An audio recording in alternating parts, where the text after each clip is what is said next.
மருத்துவ வரலாற்றில் மேத்யூ பெய்லியோடைய மிகப்பெரிய சாதனைகள் என்னென்னன்றத பார்க்கலாம். மேத்யூ பெய்லி ஒரு பிரிட்டிஷ் பிசிசியன் அண்ட் பெத்தாலஜிஸ்ட், அதாவது மருத்துவர் மற்றும் நோயியல் நிபுணர். இவர் 1761 அக்டோபர் 27 அன்னைக்கு ஸ்காட்லாண்டோடைய நார்த் லேனக்சரில் இருக்கிற சாட்ஸில் பிறந்தாங்க. இவர் 1789ஆம் ஆண்டு இங்கிலாந்துடைய ஆக்ஸ்போர்ட்ஷையரில் இருக்கிற ஆக்ஸ்போர்டோடைய யூனிவர்சிட்டி ஆஃப் ஆக்ஸ்போர்டில் மருத்துவ படிப்பை முடித்தாங்க. அதை தொடர்ந்து அதே இங்கிலாந்துடைய லண்டனில் இருக்கிற டூட்டிங்கோடைய செயின்ட் ஜார்ஜஸ் ஹாஸ்பிட்டலில் இவர் ஒரு மருத்துவராக நியமிக்கப்பட்டாங்க. அப்போ இவர் பெத்தலாஜிக்கல் அனாட்டமின்ற நோயியல் உடற்கூறியலில் ஆராய்ச்சியை தொடங்கினாங்க. அதாவது ஒரு நோய் ஏற்பட்டால் அந்த குறிப்பிட்ட நோயின் காரணமாக உடல் உறுப்புகள் மற்றும் திசுக்களில் ஏற்படக்கூடிய உருவவியல் மற்றும் அமைப்பு சார்ந்த மாற்றங்கள் பற்றி ஆராய்ச்சி செய்ய தொடங்கியிருந்தாங்க. பொதுவாக அந்த காலத்துலலாம் நோய்க்குண்டான அறிகுறிகளை அடிப்படையாக வச்சு தான் நோய்களை கணிச்சு அதுக்குண்டான சிகிச்சைகளை கொடுத்து வந்தாங்க. உதாரணத்துக்கு ஒரு நபருக்கு இப்போ வயிறு வலிக்குது அப்படின்னா வயிறு வலிச்சுக்கிட்டே வேற ஏதாவது நடக்குதா, வயிறு வலிக்குது வயிற்றுப்போக்கும் இருக்கா அப்படின்னு பார்ப்பாங்க. அப்போ அதுக்கேற்ற சிகிச்சை கொடுப்பாங்க. அதுவே வயிற்றுப்போக்கு இல்லை ஆனால் வயிறு வலி இருக்குது அப்படின்னா அப்போ செரிமான கோளாறு இருக்கும் அப்படின்னு அதுக்கேற்ற சிகிச்சை கொடுப்பாங்க. இந்த மாதிரி அந்த அறிகுறிகளை வச்சு நோய்களை கணிச்சு அதுக்கேற்ற சிகிச்சைகளை கொடுப்பாங்க. அப்போ நிறைய பிரச்சனை நடக்கும். இப்போ உதாரணத்துக்கு வயிறு வலிச்சிருக்கும் ஆனால் செரிமான கோளாறாக இருக்காது, வேறு ஏதாவது கோளாறாக இருக்கும். அப்போ செரிமான கோளாறுக்கு ஏற்ற சிகிச்சை ஆரம்பத்தில் கொடுப்பாங்க. அந்த சிகிச்சை பலன் அளிக்கலை அப்படின்னா அதுக்கேற்ற வேறு சிகிச்சை கொடுப்பாங்க. இந்த மாதிரி தான் அந்த காலத்தில் இருந்து வந்தது. இப்படியான சூழ்நிலையில் தான் மேத்யூ பெய்லி இறந்த சடலங்களை அறுத்து முழுக்க அந்த சடலங்களுக்குள்ள ஏற்பட்டிருக்கக்கூடிய மாற்றங்கள், குறிப்பாக உருவவியல் மற்றும் அமைப்பு சார்ந்ததா மோர்ஃபாலஜிக்கல் அண்டு ஸ்ட்ரக்சரல் சேஞ்சஸ். அப்படின்னா இப்போ ஒரு உறுப்பு பார்க்குறதுக்கு ஒரு மாதிரி இருக்கும், ஆனால் அப்படி இல்லாமல் அது வீங்கி இருந்தாலோ அல்லது சுருங்கி இருந்தாலோ அதனுடைய மோர்ஃபாலஜியும் அதனுடைய ஸ்ட்ரக்சரும் மாறி இருக்குது அப்படின்னு அர்த்தம். இப்போ மோர்ஃபாலஜி அப்படின்னா அந்த இப்போ ஒரு குறிப்பிட்ட உறுப்பு இருக்குது, அது பெருசாக இருக்குது அப்படின்னா அதனுடைய மோர்ஃபாலஜி இப்போ உருவம் மாறி இருக்குது. அதுவே ஸ்ட்ரக்சரல் சேஞ்சஸ் அப்படின்னா அந்த உறுப்புக்குள்ளே இருக்கக்கூடிய சின்ன சின்ன உறுப்புகள், ரத்த நாளங்கள் அது மாறி இருந்தால் அது ஸ்ட்ரக்சரல் சேஞ்சஸ். ஸோ இந்த மாதிரி இவர் உருவம் மற்றும் அமைப்பு சார்ந்த மாற்றங்களை வச்சு நிறைய ஆய்வுகளை மேற்கொண்டாங்க. இதை புரிகிற மாதிரி சொல்லணும்னா இப்போ ஒரு நபர் இருக்கிறாங்க, அந்த நபர் எக்ஸ் அப்படின்னு ஒரு நபர், அவர் கடுமையான வயிற்று வலியினால் அடிக்கடி பாதிக்கப்பட்டிருக்கிறாங்க. இப்போ அவர் அந்த வயிற்று வலியோடவே இறந்தும் போயிடுறாங்க. இப்போ அந்த எக்ஸ் அப்படின்ற நபருடைய உடலை அறுத்து வயிற்று பகுதியை மேத்யூ பெய்லி பார்ப்பாங்க. அப்படி பார்க்கும்போது வயிற்றுக்குள்ளே என்னென்ன மாதிரியான மாற்றங்கள் ஏற்பட்டிருக்கு. இப்போ சாதாரணமான மனிதர்களினுடைய வயிற்றுக்குள்ளே இப்போ ஒய் அப்படின்ற ஒரு நபர் இருக்கிறாங்க, அவர் வயது முதிர்ச்சியின் காரணமாக இறந்து போயிருக்காங்க அப்படின்னு வச்சுக்குவோம். இப்போ அவருடைய வயிற்றில் எந்த பிரச்சனையும் இல்லை. இப்போ அந்த ஒய் அப்படின்ற நபருடைய அந்த சடலத்தை அறுத்து வயிற்றை பார்ப்பாங்க. அப்போ வயிற்றில் எந்த பிரச்சனையும் இல்லைன்னா அந்த உருவம் எப்படி இருக்கும், வயிற்றுக்குள்ளே என்ன மாதிரியான ஸ்ட்ரக்சர்லாம் இருக்கும், அதெல்லாம் இவர் நோட் பண்ணிடுவாங்க. இப்போ எக்ஸ் அப்படின்ற நபர் வயிற்று வலியினால் இறந்து போயிருக்கிறாங்க. இப்போ அவருடைய வயிற்றை பார்ப்பாங்க. இப்போ இந்த ஒய் எக்ஸ் இந்த ரெண்டு நபர்களுக்கும் இடையில் ஏதாவது வேறுபாடு இருக்கா அப்படின்னு பார்ப்பாங்க. அப்போ ஒய் அப்படின்ற நபரினுடைய வயிறு சாதாரணமாக இருக்கும், ஆனால் எக்ஸ் அப்படின்ற நபரினுடைய வயிறு, குறிப்பாக வயிற்றுக்குள்ளே சில மாற்றங்கள் ஏற்பட்டிருக்கும். உதாரணத்துக்கு கல்லீரலோ அல்லது மண்ணீரலோ அல்லது குடல்லையோ ஏதாவது ஒரு பாதிப்பு ஏற்பட்டிருக்கும். ஸோ இப்போ அந்த பாதிப்பு, இப்போ உதாரணத்துக்கு ஒரு நபருடைய கல்லீரல் வீங்கி இருக்கு அப்படின்னு வச்சுக்குவோம். அப்போ கல்லீரல் வீங்கி இருக்கு, அவர் வாழும்போது அடிக்கடி வலது பக்கம் வலிக்குது அப்படின்னு சொல்லிட்டே இருந்தார். அப்போ அந்த அறிகுறியை எழுதி வச்சிருவாங்க. அந்த நபர் அந்த உடல்ல ஏற்பட்ட அந்த மாற்றம், கல்லீரல் வீங்கி இருக்கு, அதையும் எழுதி வச்சிருவாங்க. இப்போ புதுசாக இன்னொரு நபர், உதாரணத்துக்கு டபிள்யூ அப்படின்னு ஒரு நபர் வர்றார். அந்த நபர் அதே மாதிரி எனக்கு வலது பக்கம் வயிறு வலிக்குது, கடுமையான வயிறு வலியா இருக்கு அப்படின்னு சொல்றார். அப்போ மேத்யூ பெய்லி கணிச்சிட முடியும், ஓகே ஏற்கனவே எக்ஸ் அப்படின்ற நபருக்கு இதே பாதிப்பு இருந்தது, இறந்த பிறகு சடலத்தை அறுத்து பார்த்தா அது கல்லீரல் வீங்கி இருந்துச்சு. அப்போ இந்த நபருக்கும் கல்லீரலில் பாதிப்பு இருக்க வாய்ப்பு இருக்குது. அப்போ கல்லீரலுக்கு பாதிப்பை ஏற்படுத்தாதவாறு எந்த மாதிரியான சிகிச்சை கொடுக்கணும், கல்லீரலை சரி பண்ணுறதுக்கு என்ன சிகிச்சை கொடுக்கணும், ஸோ அதை கொடுக்கணும் அப்படின்னு மேத்யூ பெய்லி கொடுப்பாங்க. அப்போ டபிள்யூ அப்படின்ற நபருக்கு அதுக்கேற்ற சிகிச்சை கிடச்சி அதுக்கேற்ற மாதிரி அவருடைய லைஃப் ஸ்டைலும் மாறி, லைஃப் ஸ்டைல்னால் இப்போ கல்லீரலுக்கு நுரையீரலுக்கு அதிகமாக வேலை கொடுக்கக்கூடாது, நிறைய கொழுப்பு சார்ந்த உணவுகள் எடுத்துக்கக்கூடாது. ஸோ இந்த மாதிரி மேத்யூ பெய்லி வந்து பரிந்துரை பண்ணுவாங்க. அதுக்கப்புறம் டபிள்யூ அப்படின்ற நபருக்கு வயிறு வலி கொஞ்சம் கொஞ்சமாக குறையும். ஸோ இதை வந்து நான் ஒரு நபர்களை வச்சு சொன்னேன். இவர் சும்மா ஒரு நபரை வச்சு ஒரு அறிகுறியை பார்த்துட்டு இந்த மாதிரி முடிவு செய்யலை. இந்த மாதிரி பல சடலங்களை அறுத்து அதை வந்து முழுமையாக ஆய்வு செஞ்சு அதுக்கப்புறம் தான் இந்த மாதிரி இவர் வந்து கொண்டு வந்தாங்க.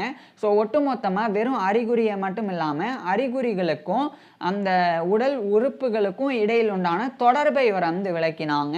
ஸோ இது வந்து மிகப்பெரிய ஒரு விஷயமா இருந்தது. இதில் குறிப்பாக இவர் வந்து இந்த மாதிரி ஒட்டுமொத்தமாக எழுதவே செஞ்சாங்க. ஒரு புத்தகமாகவே அதை வந்து எழுதவே செஞ்சாங்க. அப்போ இவர் வந்து பல்மினரி எம்பசிமா அப்படின்னு சொல்லி ஒரு பாதிப்பு இருக்குது. இதை பாதிப்புலாம் அந்த காலத்துலலாம் பெருசாக வந்து புரிதல் இல்லை. அந்த காலத்தில் வந்து இந்த பல்மினரி எம்பசிமான்னா என்ன நடக்கும்னா மூச்சு திணறல் வரும். குறிப்பாக வந்து இந்த பாதிப்பினால் அந்த பல்மினரி எம்பசிமானால் பாதிக்கப்பட்டவங்களுக்கு எப்பெல்லாம் மூச்சு திணறல் ஏற்படும்னா நடக்கும்போது ஏதாவது ஒரு சின்ன ஒரு வெயிட்டை தூக்கும்போது அப்போல்லாம் அதிகமாக மூச்சு திணறும். ஸோ அப்போல்லாம் இந்த பல்மினரி எம்பசிமா அப்படின்ற தனியான நோய் அப்படின்லாம் தெரியாது. அப்போ சும்மா ஆஸ்துமா இது போன்ற நோய்களோடு சேர்த்து அதுக்குண்டான சிகிச்சை தான் அந்த காலத்தில் கொடுத்து வந்தாங்க. அப்படியான சூழலில் மேத்யூ பெய்லி தான் முழுமையாக ஆய்வு செய்யும்போது ஒரு விஷயத்தை கண்டறிஞ்சாங்க. யாரோடைய நுரையீரலில் இருக்கக்கூடிய ஏர் சாக்ஸ் அப்படின்ற காற்று பைகளானது வீங்கி வெடிச்சிருக்கோ அந்த நபர்களுக்கு தான் இந்த ஒரு மூச்சு திணறல் ஏற்பட்டிருக்கு அப்படின்றத மேத்யூ பெய்லி வந்து கண்டறிகிறாங்க. இப்போ பொதுவாக ஆஸ்மா அப்படின்னா வேலை செய்யும்போது மூச்சு திணறல் வரும் அப்படின்னு அர்த்தம் கிடையாது. எப்போனாலும் வரும். சும்மா உட்காந்துருக்கும்போது கூட திடீர்னு மூச்சு திணறல் வரும். ஸோ இது வந்து ஆஸ்மா வந்து அதுக்குண்டான அறிகுறி. இதுவே வந்து பல்மினரி எம்பசிமா அப்படின்னா அதனுடைய ஆரம்ப நிலையில் சும்மா இருக்கும்போதெல்லாம் மூச்சு திணறாது.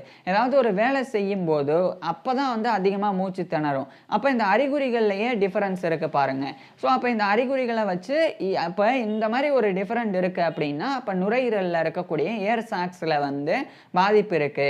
ஸோ அதனால தான் இது ஒரு பிரச்சனை ஏற்பட்டிருக்கு அப்படின்னு சொல்லி இவர் வந்து பல்மினரி எம்பசிமா அப்படின்ற ஒரு நோயையே முழுமையாக ஃபஸ்ட்டு வந்து விளக்கினாங்க.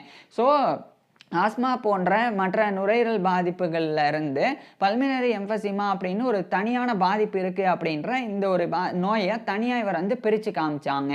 அதுக்கப்புறமா இவர் வந்து சிரோசிஸ் அப்படின்னு சொல்லி லிவர் டேமேஜ் ஆனால் ஏற்படக்கூடிய பாதிப்பு அதை பற்றி விளக்கினாங்க. குறிப்பாக நிறைய பேருக்கு வந்து சோர்வு ஏற்படும். சிரோசிஸ் ஏற்பட்டால் பயங்கரமாக சோர்வு ஏற்படும், சாப்பிட முடியாது, பசிக்காது. அதுக்கப்புறம் உடம்பு முழுக்க வந்து மஞ்சள் நிறத்தில் மாதிரி மஞ்சக்காமாலை வந்துடும். ஏன்னா கல்லீரல் சரியாக பெர்ஃபார்ம் பண்ணாது. பொதுவாக நம்மளுடைய ரெட் பிளட் செல்ஸ் ஆனது உடம்புல உற்பத்தியாகவும் அழியவும் செய்யும். அப்படி அழியக்கூடிய ரெட் பிளட் செல்ஸ் ஆனது எல்லோ கலரில் தான் மாறும். அப்படி மாறக்கூடிய ரெட் பிளட் செல்ஸை கழிவுகள் வழியாக வெளியேற்றக்கூடிய அந்த ஃபில்டர் ஒர்க்கை பார்க்குறது லிவர் தான், கல்லீரல் தான். இப்போ கல்லீரல் வந்து சிரோசிஸ்னால் பாதிக்கப்பட்டிருந்தா அப்போ வந்து அந்த மஞ்சள் கலரில் மாறின இறந்த ரெட் பிளட் செல்ஸை வந்து வடிகட்டாது. அப்போ அது ரத்தத்திலே இருக்கும். அப்போ கொஞ்சம் கொஞ்சமாக தோலெல்லாம் மஞ்சளாக மாறும், யூரின் மஞ்சளாக போகும், கண்ணெல்லாம் மஞ்சளாக மாறி மஞ்சக்காமாலை வந்துடும். ஸோ இந்த மாதிரி அறிகுறிகள் எல்லாம் அந்த காலத்தில் இருந்தது. அப்போ தான் இவர் வந்து இந்த மாதிரி அறிகுறிகள் எல்லாம் இருந்தால் என்ன நடக்கும் அப்படின்றத விளக்கினாங்க. குறிப்பாக கல்லீரல் வந்து ஹார்டன்டாகவும் கிரானுலேட்டடாகவும் மாறிடும். அதாவது கட்டியாக மாறிடும் கல்லீரல். அதே மாதிரி அது மேலே வந்து ஒரு மாதிரி வித்தியாசமான ஒரு பொறியாக வந்து மாறிடும். ஸோ அந்த அமைப்பை இவர் வந்து விளக்கினாங்க. அப்போ கல்லீரலில் இந்த மாதிரி ஒரு பாதிப்பு ஏற்பட்டால் தான் இந்த சோர்வு ஏற்படுறது, பசியின்மை, மஞ்சக்காமாலை இந்த பாதிப்பெல்லாம் ஏற்படும் அப்படின்னு சொல்லி இவர் வந்து விளக்கினாங்க. இதை அடிப்படையாக வச்சு தான் 1800களுக்கு பிறகு சிரோசிஸ் அப்படின்னு அந்த நோய்க்கு பேரிடப்பட்டது. ஸோ அந்த நோயை முதல் முறையை இவர் தான் விளக்கினாங்க. இது எல்லாத்தையும் விளக்கி 1793ஆம் ஆண்டு morbid anatomy of some of the most important parts of the human body அப்படின்ற டைட்டிலில் அதை ஒரு புக்காகவே எழுதி வெளியிட்டாங்க. அதுக்கப்புறமா தொடர்ச்சியாக இவர் வந்து அந்த புத்தகத்தினுடைய அடுத்தடுத்த பதிப்புகளை எழுதி வெளியிட்டு வந்தாங்க. குறிப்பாக சொல்லப்போனால் இவர் இறக்குறதுக்குள்ள கிட்டத்தட்ட 5 பதிப்புகளை அந்த புத்தகத்தை இவர் வந்து வெளியிட்டிருந்தாங்க. அதாவது அந்த morbid anatomy of some of the most important parts of the human body. அதனுடைய 5 எடிஷன்ஸ் வரைக்கும் வெளியிட்டிருந்தாங்க. போக போக வெறும் எழுதுறது மட்டும் இல்லாமல் இல்லிஸ்ட்ரேஷன்ஸையும் கொடுத்தாங்க. அதாவது படங்களை அதில் வந்து இப்போ ஒரு நோயினால் கல்லீரல் பாதிக்கப்பட்டிருந்தால் அந்த கல்லீரல் எப்படி இருக்கும், நுரையீரல் பாதிக்கப்பட்டிருந்தால் பல்மனரி எம்பசிமானால் பாதிக்கப்பட்டிருந்தால் அப்போ நுரையீரல் எப்படி இருக்கும் அப்படின்னு அதை படமாகவே வரைஞ்சி அதை விளக்கியிருந்தாங்க. அதனால் இது ரொம்ப மோஸ்ட் இன்ஃப்ளூயன்ஷியலான ஒரு ஒர்க்காக வந்து மாறினது. அதை இவர் வந்து பண்ணாங்க. அதுக்கப்புறமா குழந்தைகளுக்கு ஒரு ஒரு குறிப்பிட்ட ஒரு டிசீஸ் வந்து வந்துக்கிட்டே இருந்தது. பிறக்கக்கூடிய குழந்தைகளுக்கு, சில குழந்தைகளுக்கு மட்டும் என்னென்னா ஹார்ட்டில் வந்து பாதிப்பு. ஸோ அது என்ன பாதிப்பு அப்படின்லாம் அந்த காலத்தில் தெரியாது. ஆனால் பிறக்கக்கூடிய குழந்தைகளுக்கு ஏதோ ஒரு கன்ஜெனிட்டல் ஹார்ட் டிஃபெக்ட், அதாவது பிறவி இருதய குறைபாடு வந்து இருக்குது அப்படின்னு சொல்லி மட்டும் அந்த காலத்தில் கருதினாங்க. அப்போ தான் இவர் வந்து நிறைய இறந்த குழந்தைகளினுடைய சடலங்களை அறுத்து பார்த்து ஒரு முக்கியமான விஷயத்தை கண்டறிஞ்சாங்க. அதுதான் transposition of the great vessels அப்படின்றது. அப்படின்னா என்னன்னா, இதயத்தில் இருக்கக்கூடிய அந்த இரத்த நாளங்கள் அவைகள் வந்து ஒன்றுக்கொன்று ஒவ்வொரு இடத்துல இல்லாமல் ஸ்விட்ச் ஆகிருக்கும் வெவ்வேறு இடத்துல. இப்போ புரிகிற மாதிரி சொல்கிறேன். Transposition of the great arteries அப்படின்னு ஒன்று இருக்குது. என்னென்னா எயோர்டா அப்படின்னு சொல்லி ஒரு பெரிய ரத்த நாளம் இருக்குது. அது தமனி அப்படின்னு அழைக்கப்படும். எயோர்டா என்ன பண்ணும்னா நுரையீரல்ல இருந்து ஆக்சிஜனோட வரக்கூடிய ரத்தத்தை உடல் முழுக்க அனுப்பும். அதுதான் எயோர்டாவுடைய வேலை. இப்போ உடல் முழுக்க போகக்கூடிய ரத்தமானது உடல் உறுப்புகளுக்கெல்லாம் ஆக்சிஜனை வந்து கொடுத்துட்டு ஆக்சிஜன் இல்லாமல் கார்பன் டை ஆக்சைடோட மறுபடியும் நுரையீரலை நோக்கி வரும்.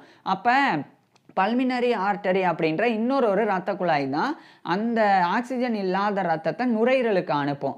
இப்போ நுரையீரலுக்கு ரத்தம் போன உடனே கார்பன் டை ஆக்சைடை நுரையீரல் எடுத்துக்கிட்டு நம்ம சுவாசித்த ஆக்சிஜனை அந்த ரத்தத்தில் சேர்த்துரும். அதே சமயம் நம்ம உறிஞ்சிட்டு நம்ம சுவாசிச்சுட்டு மூச்சை வெளியே விடும்போது அந்த நுரையீரலானது கார்பன் டை ஆக்சைடை ரிலீஸ் பண்ணிடும். ஸோ இப்படி நடக்கும். இப்போ பல்மினரி ஆர்டரி வந்து கார்பன் டை ஆக்சைடு உள்ள ரத்தத்தை நுரையீரலுக்கு கொண்டு போகும்.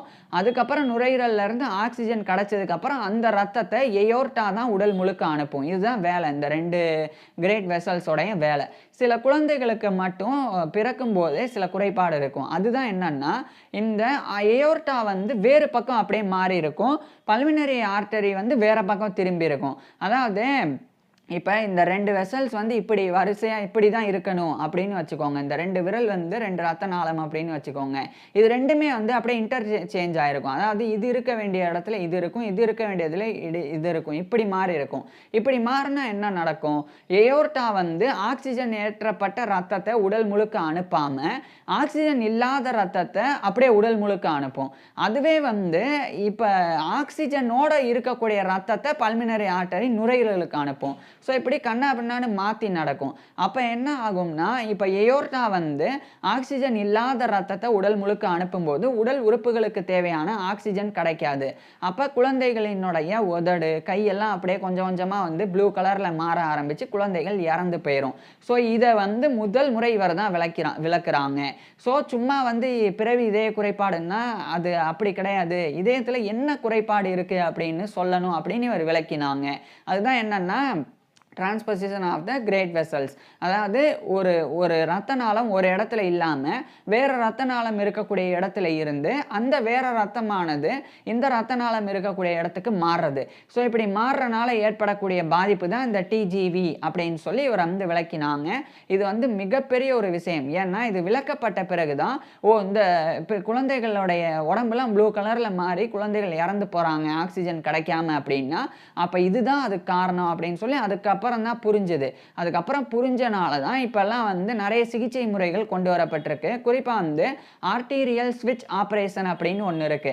என்னன்னா பல்மினரி ஆர்டரி அதே மாதிரி எயோர்டா ரெண்டுமே மாறி மாறி இருக்குல்ல, அது ரெண்டுமே மாறி மாறி இருக்கிறத மறுபடியும் அந்தந்த பொசிஷனுக்கே கொண்டு வந்து வைக்கிறது. பல்மினரி ஆர்டரியை கரெக்டாக நுரையீரலை நோக்கி வைக்கிறது, எயோர்டாவை உடல் முழுக்க ரத்தத்தை அனுப்புகிற மாதிரி வைக்கிறது. ஸோ அந்த மாதிரி அறுவை சிகிச்சை பண்ணக்கூடிய முறை இருக்கு. இது மாதிரி பல முறைகள் இன்றைய காலகட்டத்தில் உருவாக்கப்பட்டிருக்கு. ஸோ டிஜிவினால், அதாவது டிரான்ஸ்பொசிஷன் ஆஃப் தி கிரேட் வெசல்ஸ்னால பாதிக்கப்படக்கூடிய அந்த குழந்தைகளை இன்றைய காலகட்டத்தில் காப்பாற்ற முடியும். ஆனால் அந்த காலத்தில் காப்பாற்ற முடியாது. இன்றைய காலகட்டத்தில் அந்த குழந்தைகள் காப்பாற்றப்படுறாங்க அப்படின்னா அது காரணம் மேத்யூ பெய்லி தான். ஸோ இதுக்கப்புறம் இவர் வந்து சைட்டஸ் இன்வெர்சஸ் அப்படின்னு சொல்லி இன்னொரு நோயை வந்து விளக்கினாங்க. சைட்டஸ் இன்வெர்சஸ் அப்படின்னா என்னன்னா, பொதுவா நம்மளுடைய வெசரல் ஆர்கன்ஸான அதாவது உள்ளுறுப்புகளான மேஜரா இருக்கக்கூடிய ஹார்ட்டா இருக்கட்டும், லிவரா இருக்கட்டும், அல்லது ஸ்ப்ளீனா இருக்கட்டும், இந்த மாதிரி லங்ஸா இருக்கட்டும், இது மாதிரியான உறுப்புகள் எல்லாமே ரிவர்ஸ் ஆகிருக்கும். ஒன்று ரிவர்ஸ் ஆகிருக்கும், அல்லது மிரரில் பார்த்தா கண்ணாடியில் பார்த்தா எப்படி இருக்கும், ஒரு இடத்துல இருந்து நம்ம இப்போ வந்து வலது கை வந்து இடது பக்கம் இருக்கிற மாதிரி இருக்கும், இடது கை வந்து வலது பக்கம் இருக்கிற மாதிரி இருக்கும் கண்ணாடியில் பார்த்தா. ஸோ அந்த மாதிரி உடல் உறுப்புகள் வந்து அப்படியே ரிவர்ஸ் ஆகிருக்கும், அல்லது மிரரில் பார்க்குற மாதிரி மாறி இருக்கும். ஸோ அந்த பாதிப்பு தான் சைட்டஸ் இன்வெர்சஸ் அப்படின்னு. ஆனால் இந்த பாதிப்பு அந்த காலத்தில் இருக்குது அப்படின்னு கூட தெரியாது. ஆனால் மேத்யூ பெய்லி தான் இந்த மாதிரி ஒரு பாதிப்பு இருக்குது சைட்டஸ் இன்வெர்சஸ் அப்படின்னு, உடம்புல இந்த மாதிரி உறுப்புகள் எல்லாமே வந்து சில பேருக்கு ரிவர்ஸ் ஆகியிருக்கும் அல்லது மிரரில் பார்க்குற மாதிரி இருக்கும் அப்படின்னு இவர் தான் விளக்கினாங்க. இது விளக்கப்பட்ட பிறகு தான் இதை பற்றின பல ஆராய்ச்சிகள் பிற்காலத்தில் மேற்கொள்ளப்பட்டது.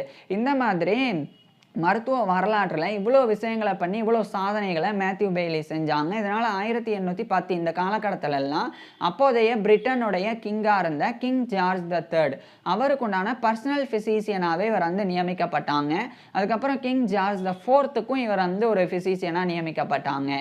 ஸோ ஒரு மிகப்பெரிய ஒரு ராஜ்யத்துடைய மன்னருக்கே தனிப்பட்ட மருத்துவராக இவர் நியமிக்கப்படுறாருன்னா எந்த அளவுக்கு இவர் புகழ்பெற்ற ஒரு மருத்துவராக அந்த காலத்தில் இருந்திருப்பார் அப்படின்றத இதன் மூலமாக புரிஞ்சுக்க முடியுது.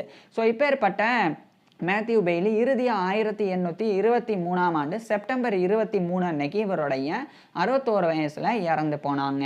மேத்யூ பெய்லி இறந்து போயிருந்தாலும் இவரால் பண்ணப்பட்ட விஷயங்கள் எல்லாம் அசாதாரணமானவை, மிகப்பெரிய சாதனைகளாக இன்றெல்லாம் பார்க்கப்படுது. ஸோ இப்பேற்பட்ட சாதனைகள் எல்லாத்தையும் செஞ்ச மேத்யூ பெய்லி பற்றி நீங்கள் என்ன நினைக்கிறீங்க அதை கீழே கமெண்ட்ஸில் சொல்லுங்கள். அதே மாதிரி இவருடைய ஃபுல் லைஃப் ஹிஸ்ட்ரியை நான் ஏற்கனவே பேசியிருக்கேன். அதை பார்க்குறதுக்கு கீழே டிஸ்கிரிப்ஷனில் லிங்க் கொடுத்துருக்குறேன், கட்டாயமாக பாருங்கள். மேலும் இந்த மேத்யூ பெய்லி பற்றி நான் பேசின அத்தனை விஷயங்களையுமே டெக்ஸ்டாகவும் டிஸ்கிரிப்ஷனில் கொடுத்துருக்குறேன், வேணும்னா படித்து பார்க்கலாம். தேங்க்யூ.